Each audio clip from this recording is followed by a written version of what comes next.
Let's do it. Yep, welcome back to the channel that digs through TV's attic and pulls out the moldiest, dustiest disasters ever aired. I'm Paul, actor, former radio host, and your guide through the Nielsen underworld.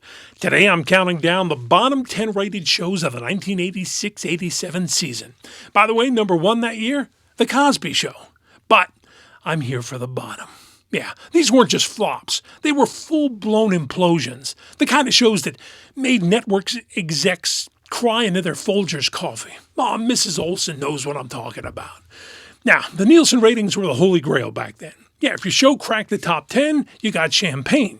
If you landed in the bottom 10, you got canceled faster than a bicentennial minute in 1977. So let's fire up the DeLorean, set the time circuits to 86, take a joyride through the shows America collectively ghosted. Starting with number 10, The Wizard, CBS.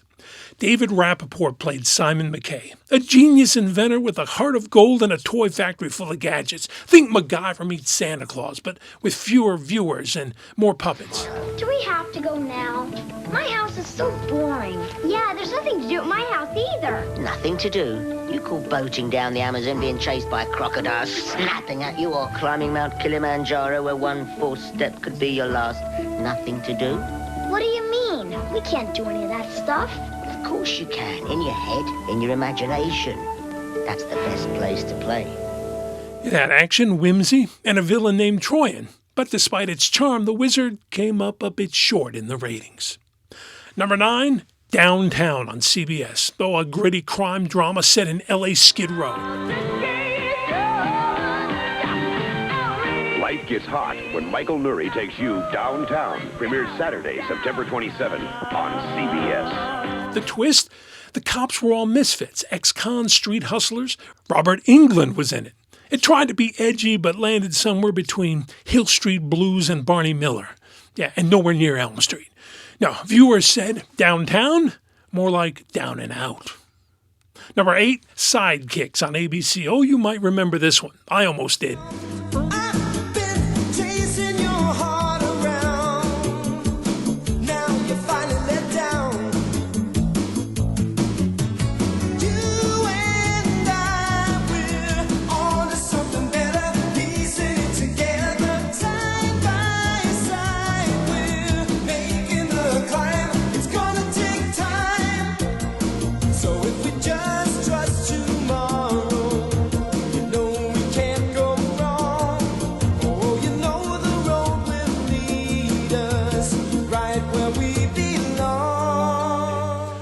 Reyes Jr. and Gil Gerard teamed up in this martial arts buddy cop show. Reyes was a teenage karate prodigy, and Gerard was the grumpy old cop babysitting him. It had potential. There were 23 episodes. The action was decent, but the premise felt like someone lost a bet at Chuck E. Cheese.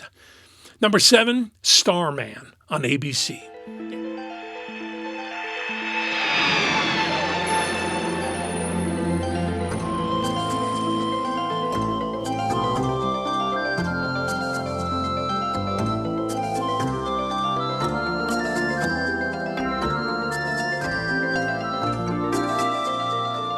Based on the 1984 movie, this show followed an alien dad and his half-human son on a cross-country road trip searching for his human wife. Who are you? Your mother was my friend. It had heart, sci-fi, and a soundtrack that screamed we blew the budget on licensing. But viewers weren't buying the intergalactic family drama. Yeah, ratings started strong, but crashed hard like a ship at a ranch in New Mexico. Number 6, The Twilight Zone, CBS. Yeah, The Twilight Zone, the legendary anthology series. It was revived in 1985, limped into 86, but instead of eerie brilliance, we got recycled plots, awkward pacing, and guest stars who looked confused to be there. It was traveling to another dimension, the dimension of disappointment.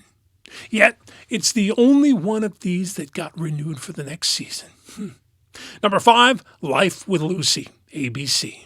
Yeah, speaking of recycling, Lucille Ball returned to TV at age 75, and America collectively said, "You got some splaining to do." She played a grandmother who moves in with her daughter's family. Okay, but the laugh track worked harder than the writers did. It was sweet, nostalgic, but completely out of touch with the times. Even Lucy couldn't save this one from the Nielsen guillotine. Number 4, Dads on NBC. Yep, another dads show. This one is 2 divorced dads raising their kids together. Sounds wholesome, right? Let's watch. Well, when she was 7, King died. Dog? A hamster. She was devastated, and I don't want her to go through that again, so I don't want her to know about our little mass mouse murder. It wasn't murder. They fell. Or were pushed. To say the jokes were flat is an understatement, and accurate at the same time. Look, it tried to be Full House with a custody battle, but ended up in empty ratings. Number 3, GungHo on ABC, based on the Michael Keaton movie. This sitcom followed American auto workers clashing with Japanese management.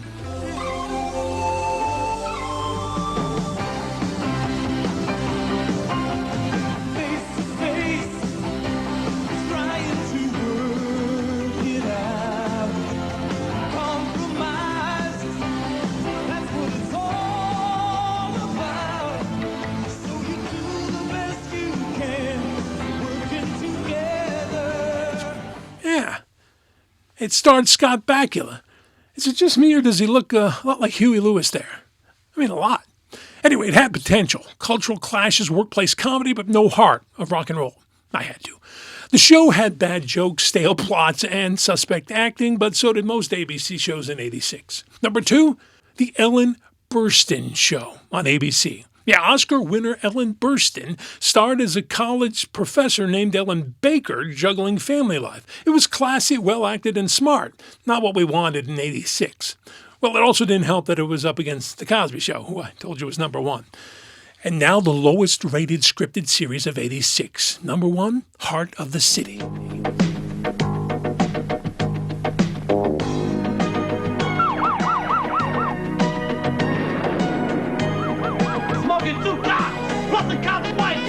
A gritty cop drama starring Robert Desiderio. Is that how you say it? Anyway, he was a detective raising his kids after his wife's murder. It was dark, it was moody, and it was about as fun as a tax audit. Critics praised it, but viewers ran screaming to Alf.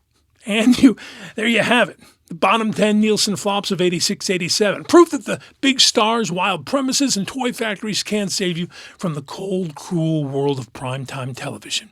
Do you remember any of these? Did you watch any? Which of these were your favorite? Which deserve a reboot? Can we not do reboots for a while? Which should be buried in a time capsule in Hill Valley, huh? Let me know in the comments, please. Also, if you would smash the like button, subscribe for more TV train wrecks, and ring that bell so you never miss a countdown. Until next time, I'm Paul, and this is my channel, where failure is always in syndication.